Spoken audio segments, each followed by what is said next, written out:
Welcome to a series of the Dissidents Podcast brought to you by the Black Institute for Liberal Values, founded in coordination with Free Black Thought. In this series, Jennifer Richmond and Winkfield Twyman Jr. meet with descendants of Black pioneers to discuss their legacies and their impact on their family across the color line, in their search to find and define a concept they disagree about in their book, Letters in Black and White. Can we just see ourselves as old Americans? This week, we meet with Wink's distant cousin, Mark Brown, to discuss the legacy of Daniel Brown, who Wink calls in the book one of his founding fathers. So welcome to this series of the Dissidents Podcast that Wink and I are calling Legacies of Pioneers, Black pioneers, that is. We started this series with Lemuel Haynes. And what we are loving about this is that we are connecting across the color line with descendants of Black pioneers. So as you might have seen from our Lemuel Haynes, we had two descendants, white descendants of the first ordained Black minister, Reverend Lemuel Haynes. Today we have Mark Brown, and we're talking about a mutual descendant with Wink in Daniel Brown. Now, for those of you who might have read our book, Letters in Black and White, we talk quite a lot about Daniel Brown. As a matter of fact, I would say that he was kind of foundational to our book and foundational to our discussion, Wink. I mean, he was the first person that you mentioned to me and really brought out this idea of triumph and resilience in the way that you come at the world. So I'm going to stop there. And Wink, before we get to Mark, introduce Daniel Brown. Who is Daniel Brown? He is the what do you call him? The But a founding father. Founding father. I like to use that moniker. That's right. That That's sounds right. appropriate. That's right. So Jennifer, and thank you for this opportunity, and a special thank you to my distant cousin Mark Brown. I've had a chance to meet and know for actually almost 8 years now, right, Mark? It's been about since 2016. Yeah. Can't believe it's been that long. Yeah, I know. Where's the time go? Well, COVID, yeah, things like that. So, well, Jen, and I'm going to be fully self-indulgent and selfish for a moment. I'm going to wax lyrical about this ancestor that we call Daniel Brown, because I think he warrants a little bit of a prose and eloquence. So when I grew up in a place called Hickory Hill in Chesterfield County, Virginia, I was blessed, but I didn't know it when I was a little kid. I mean, my entire known world, as you know, Jen, was composed of Twymans, because everyone on Twyman Road where I lived was a Twyman. We were all cousins of a larger zone or circle of family, and they were the Browns. Grandma, Rosanelle Brown Jackson Twyman, lived up the hill and to the right on Terminal Avenue. And Grandma was truly the matriarch of our family. And Grandma's cousins, first cousins, second cousins, and third cousins really defined my childhood and my sense of self. Indeed, the very school I attended was built upon land that had been acquired by Grandma's grandfather, Daniel Brown, born in 1833, died in 1885. He also founded the church I belonged to, our family church, Ebenezer African Methodist Episcopal Church. So as I grew older, I began to recognize how unique a childhood that was. But at the time when I was 4 and 5 and 7, it was just my known world. It was just my assumption. So why does Daniel Brown matter? Well, Daniel Brown was born a slave. And through circumstances that are serendipity, he would eventually gain his freedom, and also a large sum of money, by the way, and took that to the Richmond area in Virginia, where he would lay the foundation for our family. He methodically acquired parcel after parcel, acre after acre, until by the 1870s, he owned over 500 acres of land in that part of the county, Chesterfield County, Virginia. And what I find particularly noteworthy is that he wasn't just an acquirer of property. He also thought into the future. He thought for the spiritual legacy of his family by founding a church that even I, years later, belonged to. and he thought about the importance of property that still defined my known world as a kid in the 1960s and 70s. So hats off to Daniel Brown. So I think of him as a family founder. It was important because he showed perceptive vision for his family, for generations unborn. He left a legacy of enterprise. That's what it meant to be a Brown. And I'll be honest, Mark, truth be told, since we're relatives here, when I was growing up, the Twymans were great. There was always a sense that the Twymans were a cut below our Brown cousins. So the Brown cousins are certainly on a higher level in our family esteem. And then finally, and I want to real book before I introduce Mark. This is probably one of the best summations I have of the ethos that Daniel Brown, my grandmother's grandfather, for me and my family. And I quote from Mark Twain, The Gilded Age. We'll never see the day, Nancy. Never in the world. Never, never, never, child. It's got to drag along and eat crust and toil in poverty, all hopeful and forlorn. They will ride in coaches, Nancy. They will live like the princes of the earth. They will be courted and worshipped. Their names will be known from ocean to ocean. Ah, well a day. Will they ever come back here and say, this one little spot shall not be touched. This hovel shall be sacred. For here our mother and our father suffered for us, fought for us, laid the foundations of our future, solid as the hills. You are a great, good soul, sighed the wife of such a man, and the tears stood in her eyes when she said it.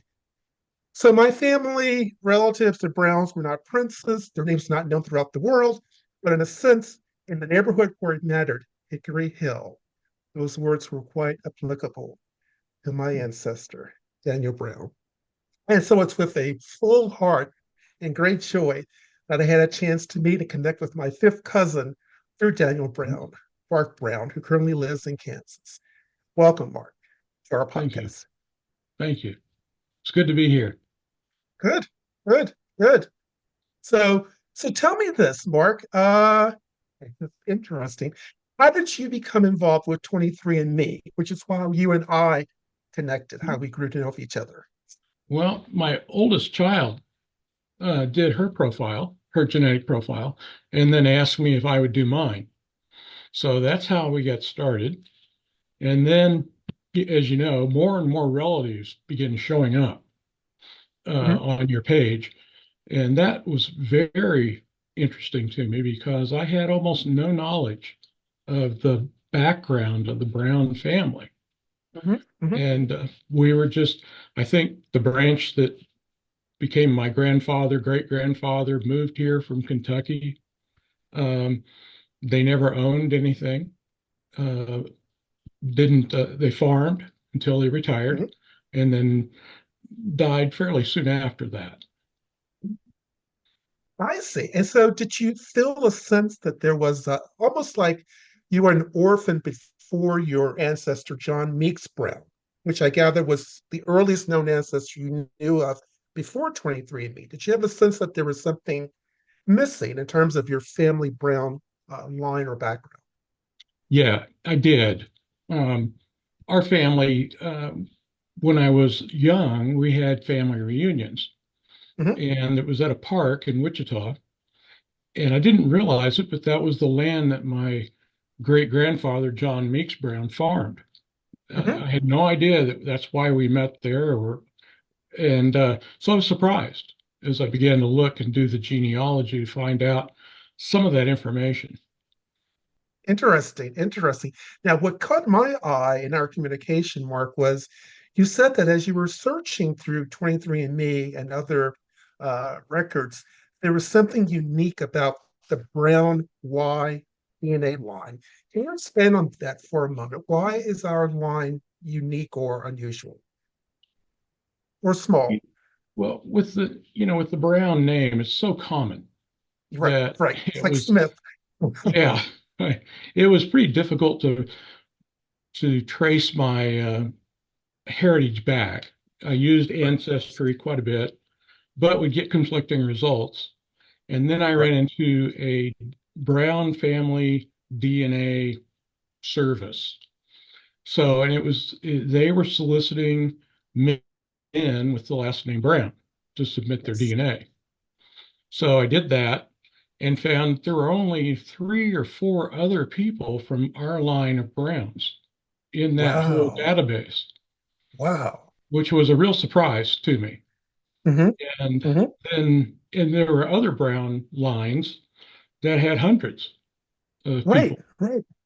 So it was like, okay, where did these people come from? And Right. I initially got information about our common ancestor, Thomas Brown, Yes. and Yes. then was told, no, that's not accurate. That's not your relative.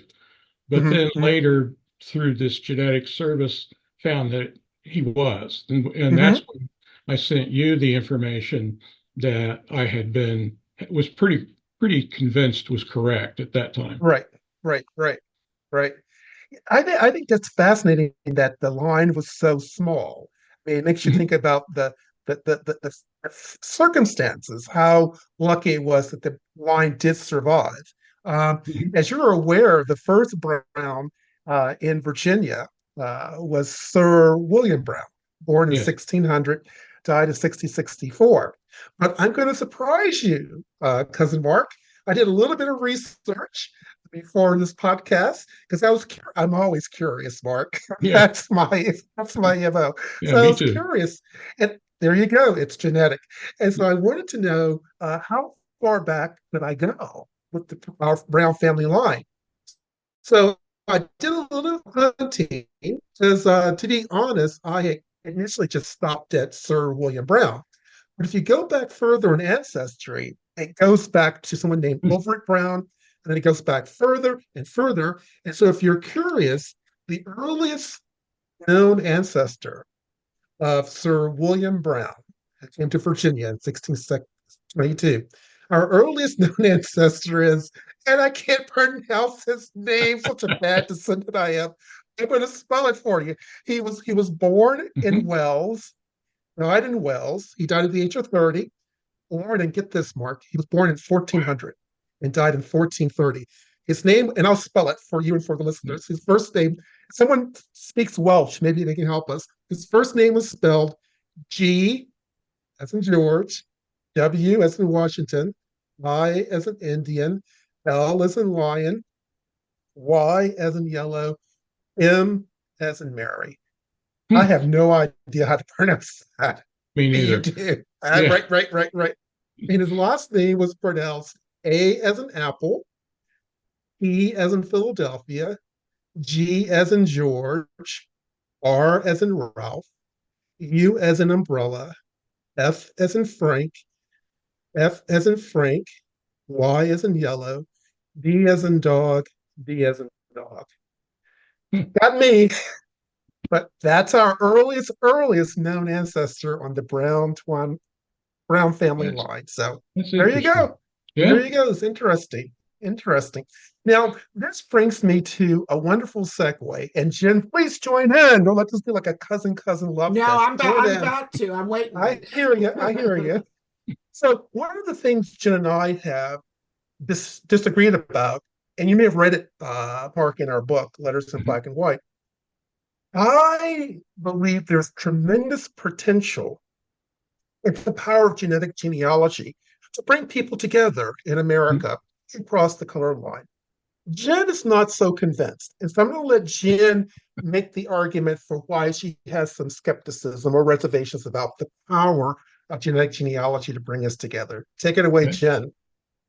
Well, I'm going to give a little correction. I actually do what I do believe and what has been Mhm. so great working with you, Wink, is I do believe in the power of genealogy. And this is, Mhm. kind of why we're doing these podcasts in the first place. Where Wink and I disagree, though, Mark, is that whether or not we can see each other as old Americans. That was one of our big, discussions, Mhm. was if we can look at our common history and say, you know what, there is this, like, whether it's through genealogy or whatnot, we can see each other over the color line as old Americans. And I said that I love the idea. I think we should. I don't necessarily disagree with it, but I just don't think in this current moment where we are in our national dialogue around race, that a lot of people would welcome that idea as something. I said in our book that we took a lot of, offense is maybe too strong of a word, but, a lot of pushback. Disagreement. Disagreement, thank you. Disagreement, much better word. Right. Was that I thought that there would be people who would see this as sidestepping history. And you know what else? I'll actually use another word that we didn't use in the book, but I think people will also see it as whitewashing history. And so while I love the idea of genealogy, while I think the whole reason we're doing this podcast is to really show that we are in so many ways of, one and the same. But then, so let me actually segue this into a question for you, Mark. When you found out that your ancestry, that your descendants were multiracial, how did you feel? I mean, was that something that was a surprise? Was it something that you embraced? What were your initial thoughts when you were like, holy moly, I've got a very colorful history? I know Wink is also a Star Trek fan. And Yes. my response was a little bit like Spock's, fascinating. I love it. It wasn't a very emotional response. It was just interesting to me. But one of the reasons I had begun to look into genealogy and genetics was my interest in resilience and what makes people thrive. So I was finding a lot of very people who weren't necessarily blood relatives. For example, I have an ancestor, Dr. Gideon Brown, who owned two slaves, Thornton and Lucy Blackburn, who escaped slavery, went to Canada and began a cab company, became quite wealthy. And there's a whole story to that. There were riots in Detroit trying to recapture them. But how did people who are illiterate and former slaves have the resilience or whatever characteristics it takes to survive that and become successful? And I think some of it has to do with the legacy of faith in the family. I can't prove that, obviously, but they were people of faith and they helped build a church with their wealth.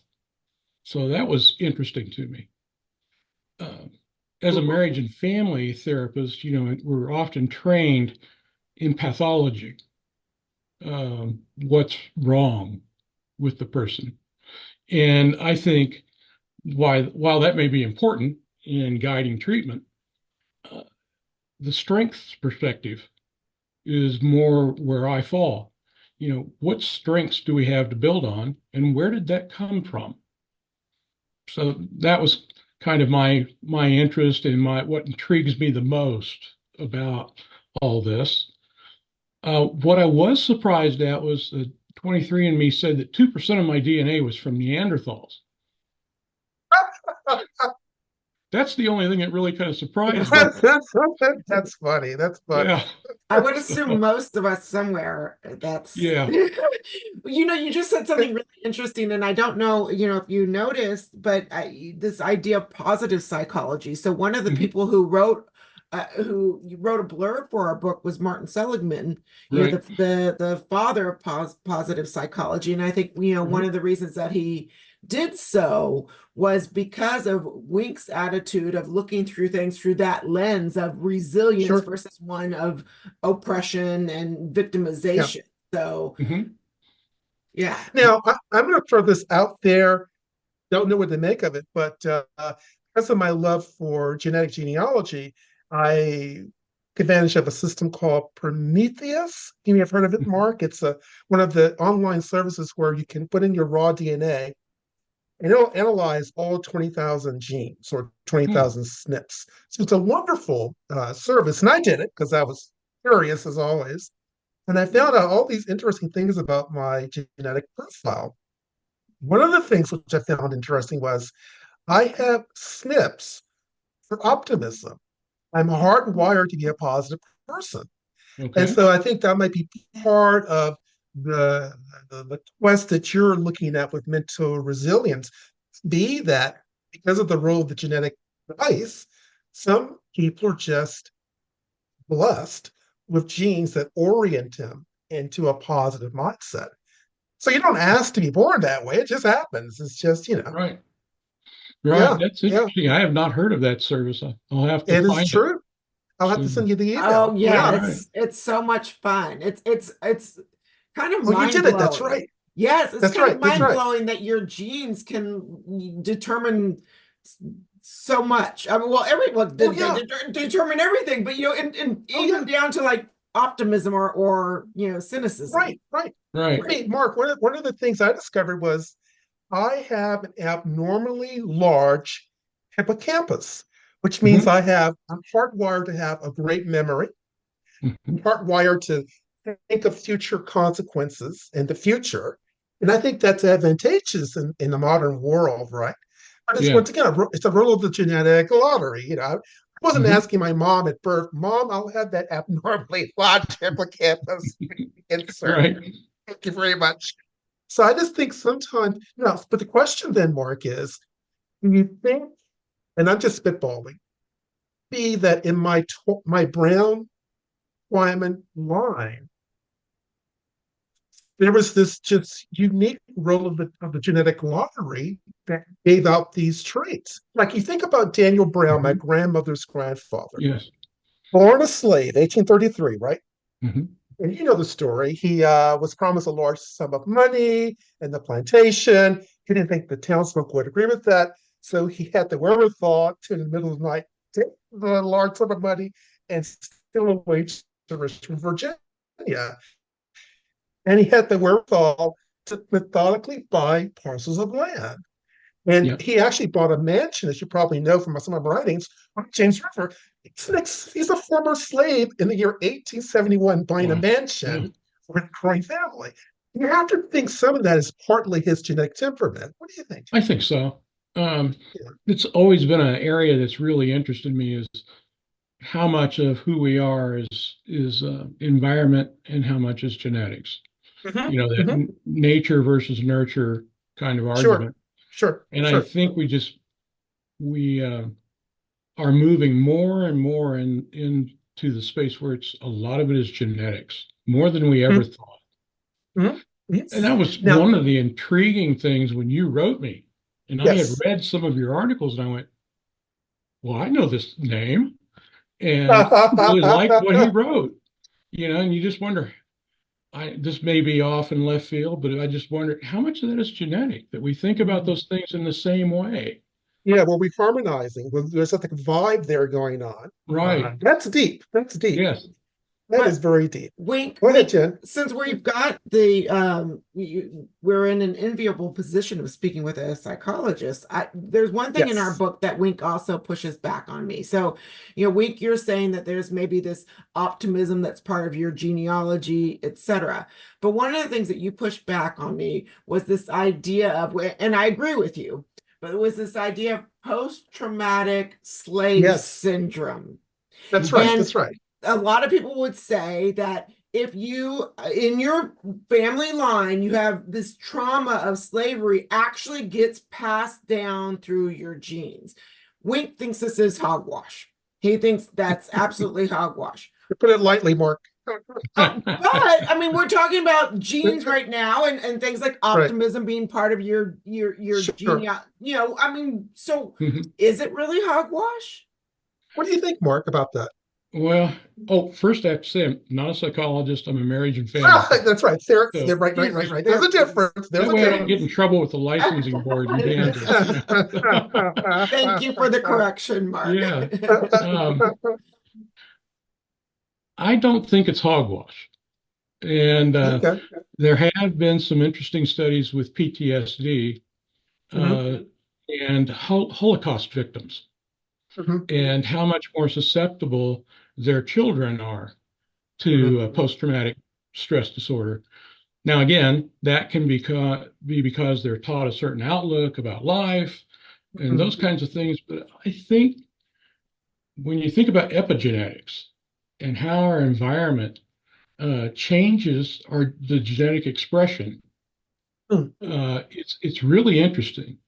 One of the first articles um, that I ever read about epigenetics was an article titled "You Are What Your Grandparents Ate." wow, that's Yeah, interesting. and it was about obesity, which I have an interest in, and how generations before you, what they ate can affect the gene expression. Hmm. And I don't know. I'm not a geneticist. I can't really comment from a scientific point of view. It's just intriguing. But epigenetics is catching on Hmm. in the field, and something I just hope to continue to watch and understand more as time goes by.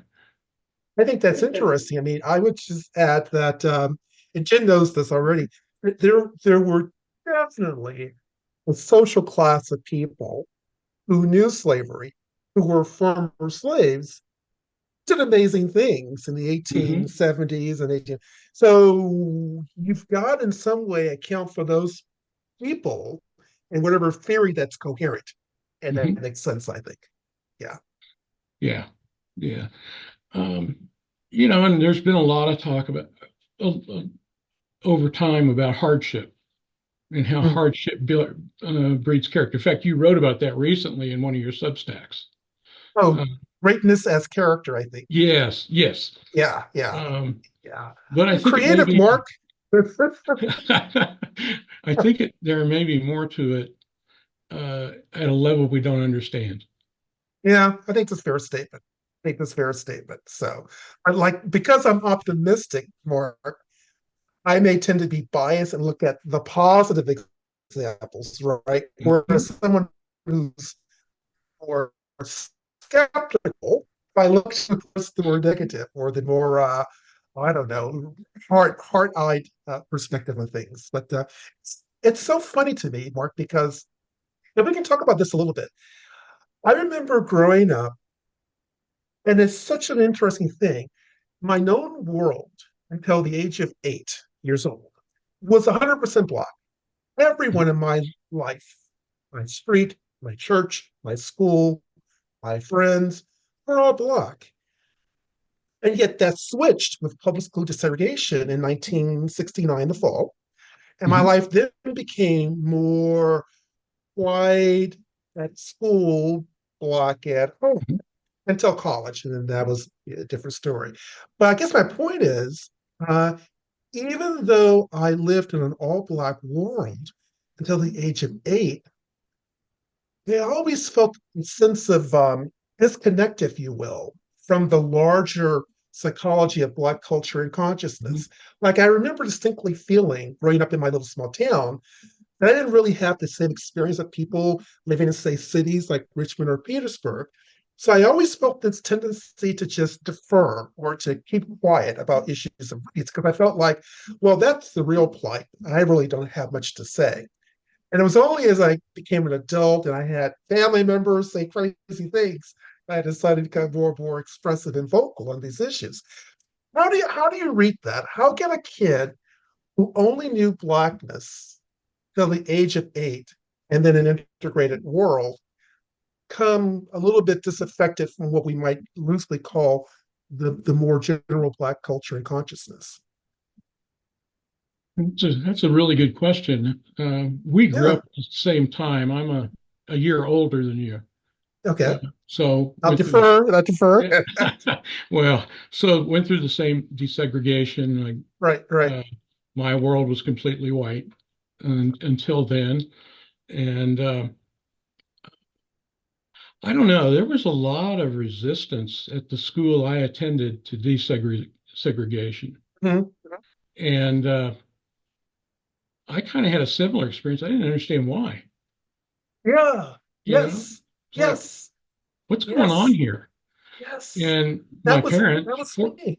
Yeah. yeah, fortunately, my parents didn't join that resistance. They were, Right. Right. they didn't support that at all. Right. Uh, Right. but why we would think about those things differently than the majority, I don't really know. Mm-hmm. Mm-hmm. That echoes so well and deeply with me, Mark. I remember, and you know the story, I'm sure, from my writings. I remember an epiphany. I was in the third grade. It was the fall of 1969, the first year in an integrated school, right? I was only Mhm, black in my class. And previously I'd been in an all black school. And I remember, the slurs and the name calling. And one day I just sat down on the playground and I just thought to myself, why are these kids tormenting me? There's mhm, no there's no correlation between intelligence and skin color or blackness. All the mhm, people that I admire and look up to are black: mom, dad, grandma, Uncle Will, Uncle Robert, Daniel, cousin this and cousin that. Uh, and then I could conclude it. These people just weren't very intelligent. yeah, And that realization gave me the inner fortitude and armor to just make my way through life. But it echoes what you're saying as well, that mhm, sense of inner introspection, if you will, reflection. Mm. Uh, mhm, yeah, Well, yeah. but Wink, I want to go back to this idea of I don't think we've ever really talked about this, particularly not in public with anyone, Mhm. of post-traumatic slave syndrome. Okay. So you are conceding, might be too strong a word, but you're allowing for that to be a possibility. Uh, Jen.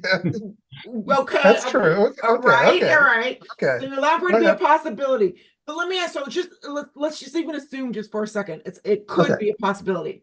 Sure. How, if that is a possibility, and if people are, and if there are a bunch of people saying, hey, I feel this way today, 2024, Sure, because of sure. my ancestry, how Mhm. do we get, even if we allow for it, how do we get past that moment? Is there a place, like with even, maybe Mark just talking about how we would get past PTSD?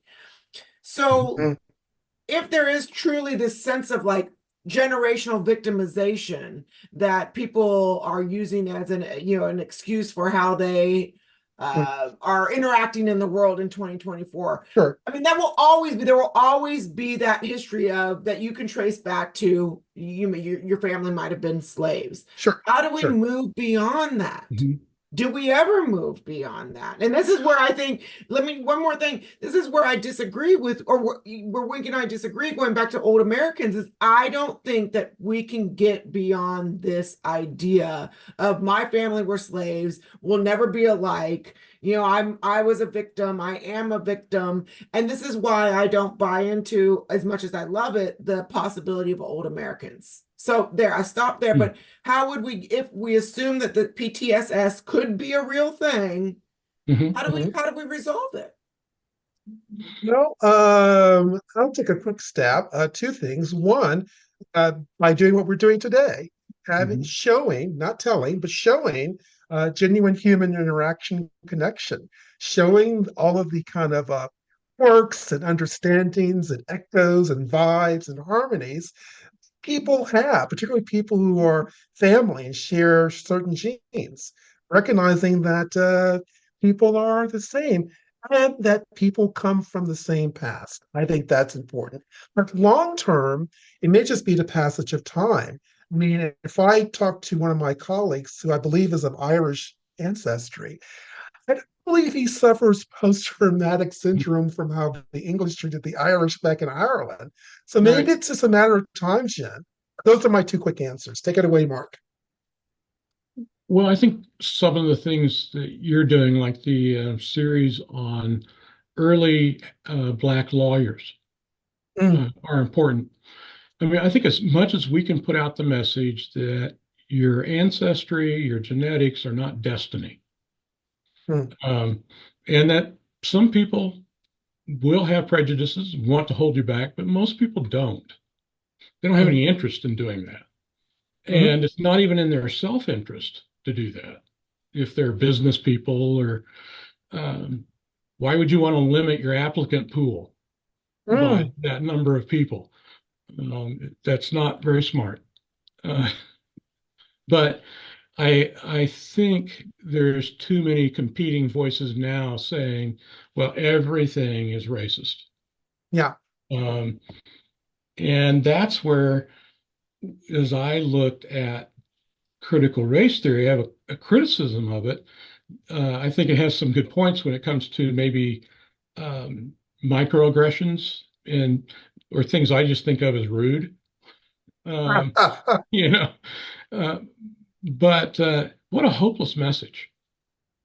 And I don't take to people uh, calling my ancestors who are of a different race and who have been very successful outliers, and they have nothing to offer us. They have a lot to offer us. Anybody Mm. that has overcome has a lot to offer us, and those are the examples we should be holding up. Mm. Here, here, and Without, here. Yeah, you're Here, without here, and here. disregarding the Yeah. other, you Right. know. Right.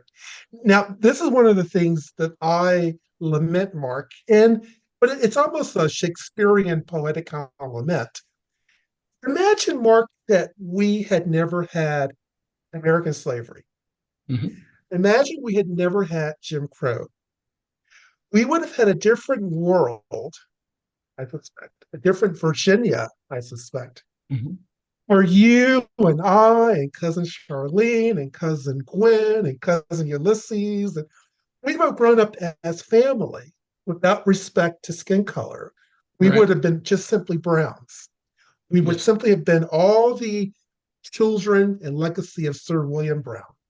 Because of slavery and Jim Crow and all the rest, there's, in a sense, as I think of it, we were denied the richness of the fullness of our inheritance from all of our ancestors. Do you agree with that? Yes. Yeah, very much. Um, the things I've learned um, since doing the genealogy, and I continue Mm-hmm. to do that, uh, it's just been fascinating to me Yeah. because uh, I would have never known those things or those people and what they accomplished in life and what they were like. Um, Yeah. Mhm. Mhm. you You, know, I was told that we were German. You were told you're Now, German. yeah, my father used to say we were Okay. German. My grandfather would say that we were Irish. Okay. Um, and my father said, well, he fought in World War I, so he doesn't want to admit to being German. Well, the Uh, truth is, we're more Irish in Wales and United Kingdom. But if you don't do the research yourself, in a sense, you end up living out things you hear rather than know. uh, uh, Um, wise. Very wise. and yeah. Very wise. we've been the way because of Jim Crow and slavery and those kinds of things, we've been cheated in some ways. Mhm. Both Here, here. Mhm. Here, Mhm. here. Mhm. Here, here. Well, Mhm. in fact, you may have read some of my pieces, Mark, on the passing for white phenomena. I mean, yes. sad but true. But you and I have cousins out there that were born one way but chose to live a different way. So what are your thoughts on that? Your feelings on that? I understand why they did it, but I have to Mhm. wonder what that was like for them. Yes, yes. It's just Mhm. Mhm. at some level it must have been awful to know Definitely. that you have to deny that about Right. yourself. Oh, Right. that's right. That's right. You can't, I mean, as I wrote in one piece, like meeting your aunt for the last time at a train station and having that final hour conversation, and Yeah. then you're brown no more, you're something else. Yes. Yeah. Yeah. I'm still thinking about that because Mm-hmm. I think that would be uh, you talk about something that would hold you back in a sense, because what you're basically saying is there's something about me that's just not acceptable and something outside my control. Mm-hmm. And that's got to be painful. Yeah, that's right. So, but Wink, I want to go back to something, a conversation that you and I have had before, and bring Mark into this conversation and get his point of view. So Mhm. one of the things that we talk about when we talk about genealogy and finding that, that you've got family across the color line is, I made the argument recently that I think that for white people, there's this excitement, this joy, this, to make these connections. And what I have found and what I've heard, and even, from you and some of the people that you've brought up into conversation, is when that is from a Black perspective, when a Black person finds out they are connected to a white person, the automatic assumption is rape. And there's Mhm. this like, why would I want to be connected to these horrible Mhm. people who raped my ancestors? Mhm. And so Mhm. what you're saying, I hear what you're saying, and Mark, I heard what you're saying, that like having these conversations may be what turns the tide. And maybe we just keep doing it until the tide truly does turn. But I think the True. resistance comes at this moment in time. The resistance to this idea comes more from Black America, or people with, more melanin in their skin, than it does from white America. We feel free to expand Sure. on that, Sure. but I'd love to hear what Mark thinks about that too. Well, yeah, my thought is quite simple. Horrible things happen in the past. We're not our ancestors, although we were born from our ancestors. So, in a sense, one has to look at the past as good, bad, and ugly. And that actually makes you a healthier person, because it enables you to let go of the past and to digest the best from the past, and you put the worst from the past aside. I mean, that's also been my attitude. So, like in our family, it was always known the relationship between Daniel Brown, the slave master, and Phyllis, the slave. There was no, to use your terminology, Jen, there's no sidestepping history. Our family, when I used the word proudly, that may be an overstatement, but our family forthrightly wanted to know and understood and put forth truth about our origins. And we've seen as something to run away from or to deny. So if you do that, then you're divorcing yourself from your roots. And that's really important to know your roots, I think. And about it, not only is it important to know our roots, but the deeper you go, the more you recognize how your roots may challenge caricatures and stereotypes. Who would have guessed that Wink, his earliest known brand ancestor, was in Wales, born in Wales in 1400? Go figure. But it Mm. connects me to the larger universe. Well, I think so much of what we know is not based on accurate information. Um, you know, I've been surprised to know how many free Black people there were prior to the Civil War, and that they owned slaves. Mhm. Now, that is not a way of saying, well, the white people owning slaves was okay. I'm not saying that at all, but it's just not I didn't know it. Never been told that.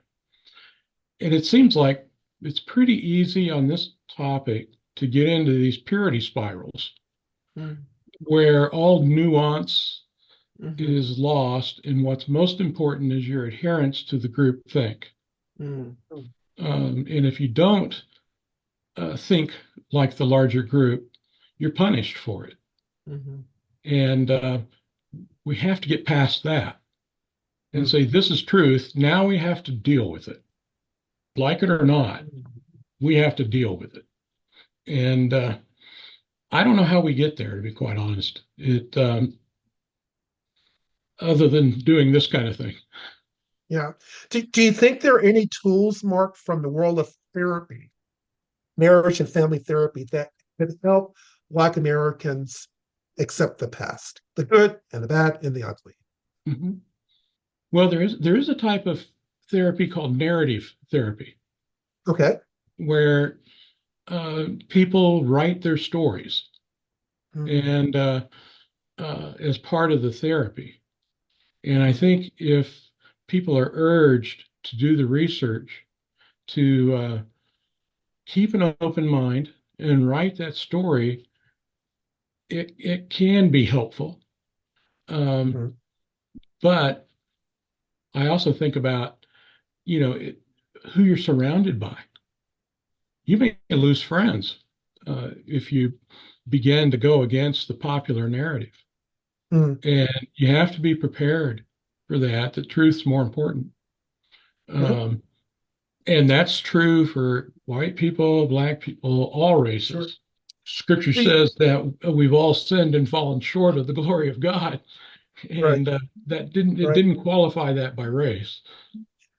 Do you think our family was performing narrative therapy when we would openly write the full history in the church family program, in the Yes, church family?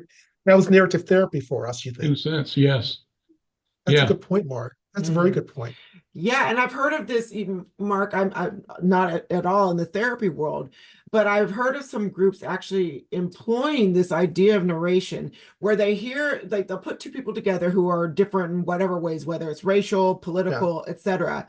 They tell each other their story, and then the other person has to actually write down and read back as if they were the other person. So, in Mm, Mhm. some ways, acting, and that sense of acting and that sense of writing down and really trying to capture the essence of the other person has been very successful in some circles. So maybe this is something, Wink, in addition to having these conversations, this idea of narration really is key.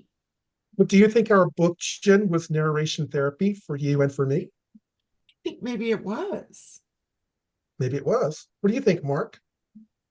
Might have been. I didn't think about that as I was reading it. It was interesting to me to see your relationship develop over time, Mhm. and Yes. and the trust increase. Uh, Yes, yes, yes. I mean, I wanted, for example, Mark, one of the things that really troubled me at the outset was Jen was using the slogan term white privilege. And self-respecting me, I was not having any of that because I'm a person. I'm not a caricature. I'm not an mhm, avatar for. And I think Jen was a little bit, you were taken aback by that, but you understood Mhm. Jen. And Mhm. that really Mhm. opened the door for us Mhm. to have a very therapeutic relationship. So maybe mhm. that's Yeah. part of the answer too, I is think Yeah. so. that, yeah, yeah, And I think that that's what we were saying too with the book is we open up this idea that people can have these conversations. But what's so powerful about letters is that it really, you have to sit down and you have to digest what the person is saying. It's not something that you just off the cuff respond. I mean, you really do put yourself, there's our book for our audience. there's our book. You really do put yourself in the position of the other person when you sit down and write. So there's that as well. And before we get too far down that conversation or that angle, I want to go back to something that, Mark, you've said twice now. You mentioned it first, the legacy of faith. And then Mhm. you've mentioned before faith and that being a way that you think that some people have overcome. So we're talking about narrative, and that might be a way to overcome. I'd love to hear more about your ideas around faith. And then Mm, Wink, when Mark is done, I'd love to hear your ideas around faith and whether or sure, not you think that definitely. that's something curative, if you will. So, Yes. Mhm. Well, I would say, we know that religion and denominations have been on both sides, the healing side and the separating side of race relations. And well, first of all, I think my parents were always very clear that, that it was against our religion to be prejudiced or to, that's the word they used then, was Mm, prejudice, yeah, you right. know, to think less of somebody else because of things like race, social background, that kind of thing. That was kind of beat into me. And we were lower middle class. Um, Mhm.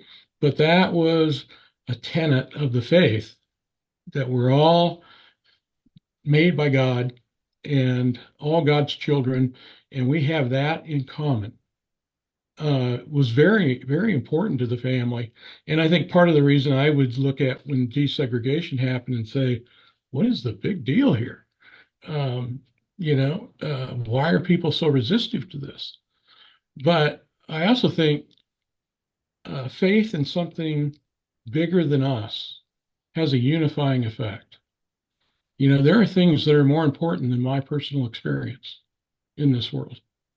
And when you believe in something bigger than you, whether that be God or a cause or whatever, when the next person next to you also believes that, that's unifying. And that's now, I personally happen to believe that there's also some influence from a higher power there. But even if you discount that, it's the common belief that is unifying. What do you think? Right, We've I never agree really with talked that. about faith that much, and I'm really curious. What are your thoughts? It's interesting. I mean, obviously and clearly, when I entered the world suffused with faith. My mom was one of the most Christian people you could imagine. She used to watch all the Reverend Billy Graham revivals. She would burst into song and spirituals around the house. My dad was superintendent of the Sunday school. Mhm. My grandma was a stewardess at church. Aunt Betty was a stewardess at church. Aunt Martha was a stewardess at church. All of your relatives, Mark Brown, by the way, all of these are all your relatives. Mhm. And of course, the church where I attended had a picture of Grandma's father on the wall, a large size image. And I knew that Grandma's grandfather found it. So Christianity and faith was part of the moral structure that I was born into and raised into.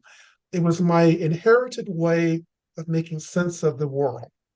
Mhm. And if I had to reduce that to one idiom or one um, doctrine, it would be do unto others as you would have others do unto you. I mean, it Right, kind of comes down to that. And right. so I live by that directive for all of my life. And it really was a great way for making sense of the world and for living as a good person. I mean, I lived in a situation where when someone said you were a good person, or when they said you were a good Christian person, that was like one of the highest of compliments. That was Mhm. like something to be revered and admired. Mhm. Uh, and so as I grew older, I became more of a laid back Christian, I must admit. I no longer attend church regularly. I apologize about that. But it's interesting. I don't think you have to attend church to nonetheless live a life of faith. I think Mhm. if it forms part of your moral skeletal structure growing up, it really leaves you unless there's some traumatic event.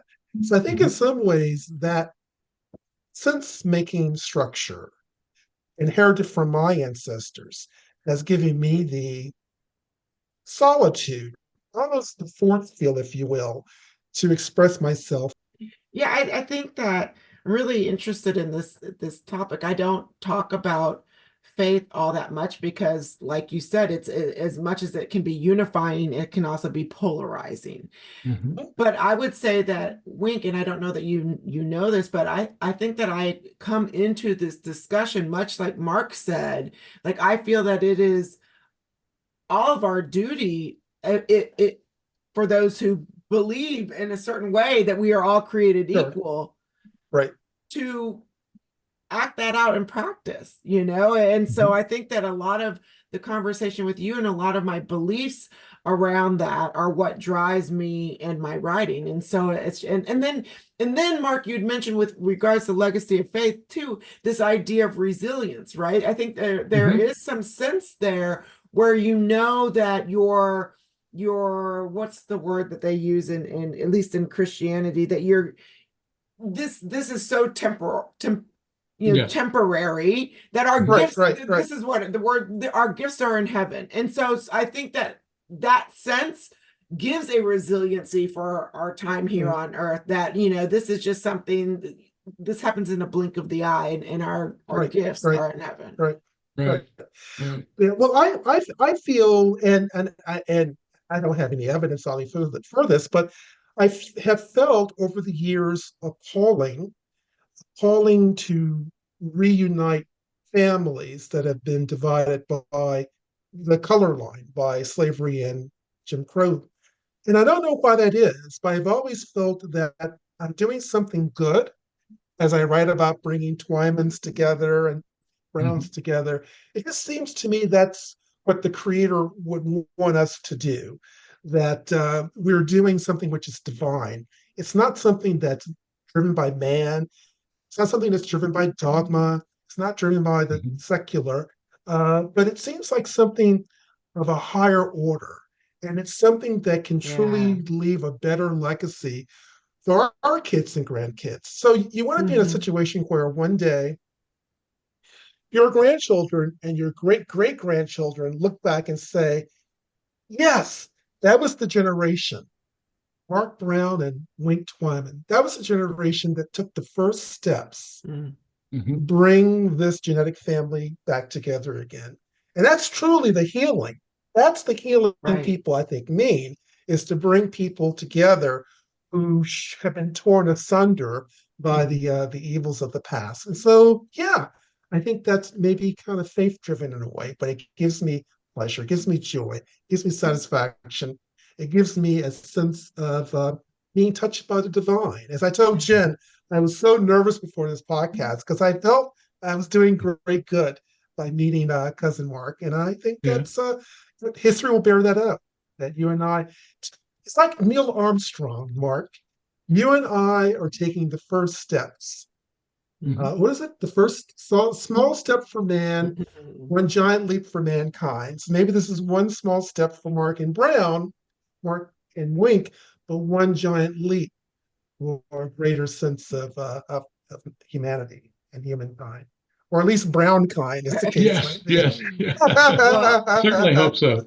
And I love that. I feel like this in some ways. I love the word divine, because it doesn't attach itself necessarily to any one particular faith. But I do think that this is I see it personally as a divine mission.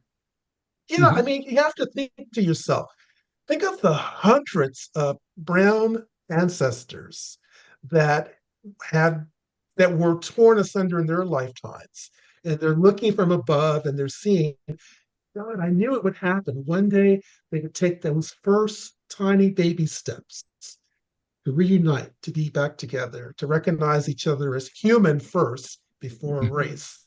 So maybe we're making them happy. Maybe good old Sir William Brown is like having a good brandy or whatever. So, but I think more Americans should do this, Jen. I think more Black Americans should do this. I think that when people talk about healing, this is it. This is it. That's well, right. This is it. Yes. Yep. So on that such a positive note, Wink, do you have any, of course, and Mark, any final words on this, on Daniel Brown? I guess let's bring it back to Daniel Brown. Right.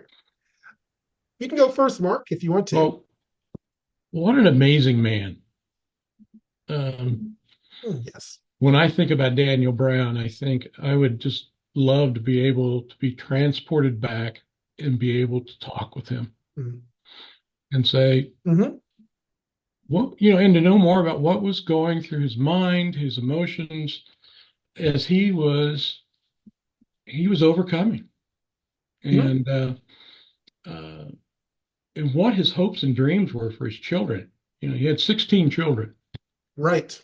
I would presume that a lot of what motivated him was trying to leave a legacy for his children. That and that's motivating. Yes. So I just think he's fascinating, and someday we may get to meet him and really pick his brain. That would be nice.